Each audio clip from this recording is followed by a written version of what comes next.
میری باری آئی تو میں نے کہا کہ I will like to meet my dead parents.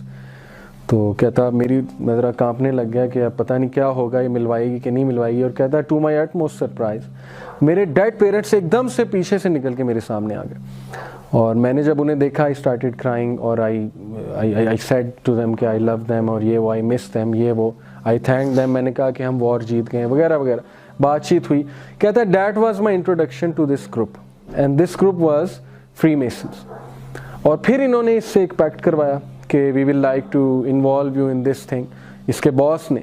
اور کہا کہ ہماری میٹنگز ہوتی ہیں, ایک بندہ آتا ہے اور بڑا انٹلیکچوئل ہے, اس کے ساتھ ہماری میٹنگز ہوتی ہیں, میں تمہیں بھی ملواؤں گا. تو کہتا ہے this is how I got introduce to this creature اور this higher human being who use to claim کہ میں تب سے ہوں جب سے دنیا بنی ہے, اور میں نے وارز دیکھی ہیں, میں نے بہت کچھ دیکھا ہے, میں پالیٹکس کو سمجھتا ہوں. So Roger it's in your best interest کہ تم میرے ساتھ دوستی رکھو. I will give you some gifts.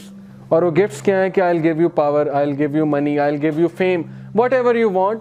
All you have to do is you have to be in contact with me and you have to pay homage to می. اور وہ ہومیج کیا تھا کہ ان کے ریچولز ہوتے تھے, اور بڑے گندے گندے ریچولز ہوتے تھے, اور وہ ریچولز ایسے ہیں کہ میں یہاں پہ بتا نہیں سکتا, ویری فلتھی ریچولز. تو اس نے کہا کہ this is how I got introduce to this group. اب ہوتا یہ تھا کہ وہ پالیسیز بناتا تھا, پالیسیز بنا کے ہم سے بات کرتا تھا اور ہمیں انسٹرکشنز دیتا تھا کہ یہ کرو, اس طرح سے کرو, یہ ہونا چاہیے, وہ ہونا چاہیے. کہتا ہے کہ I started reading Bible out of interest. تو بائبل میں مجھے لوسیفر کے جو ایٹریبیوٹس تھے وہ اس میں نظر آئے, اس بندے میں, کہ لوسیفر کو خدا نے بنایا شروع سے, اور Lucifer has been there since beginning, اور لوسیفر اس طرح کی باتیں کرتا ہے. تو میں نے ایک دن اس سے پوچھ لیا کہ ہو آر یو. تو اس نے کہا کہ you wouldn't want to know who I am. تو اس نے کہا کہ آر یو لوسیفر. تو اس نے کلیم کیا کہ یس آئی ایم لوسیفر. وہ پینٹ کوٹ میں آتا تھا, انسان کی شکل میں آتا تھا. تو اس نے کہا کہ why are you doing all this. تو اس نے کہا کہ بیکاز آئی ایم گاڈ, اس دنیا میں I am the God and I have been there since the beginning, so it's in your best interest کہ تم لوگ جو ہے مجھے فالو کرو.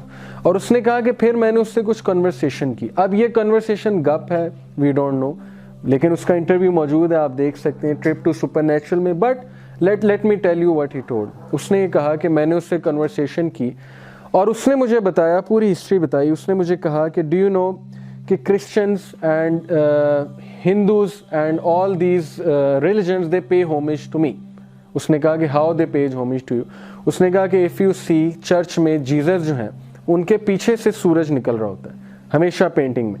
اور اسی طرح تم ہندوز کی پینٹنگز دیکھ لو, ان کے بھی جو خدا ہیں پیچھے سے ایک سورج نکل رہا ہوتا ہے. اسی طرح تم فیرو کو دیکھ لو, فیرو کا جو گاڈ تھا ہورس, ہورس کے پیچھے سے بھی جو ہے سورج نکل رہا ہے. تو اس نے کہا کہ دا سن, ڈو یو نو کہ جو سن ہے وہ میرے پیچھے سے نکلتا ہے روزانہ, اور وہ سن جو ہے یہ پینٹنگ جو بنائی گئی ہے مجھے ہومیج دینے کے لیے بنائی گئی ہے, انڈائریکٹلی میری ورشپ ہوتی ہے. تو سارے ریلیجن, چاہے وہ جیزس ہو, چاہے وہ ایجپشنز ہوں, چاہے وہ ہندوز ہوں, چاہے وہ کوئی بھی ہو, دے pay homage to me indirectly. اب آپ کو پتہ ہے صحیح بخاری کی حدیث ہے,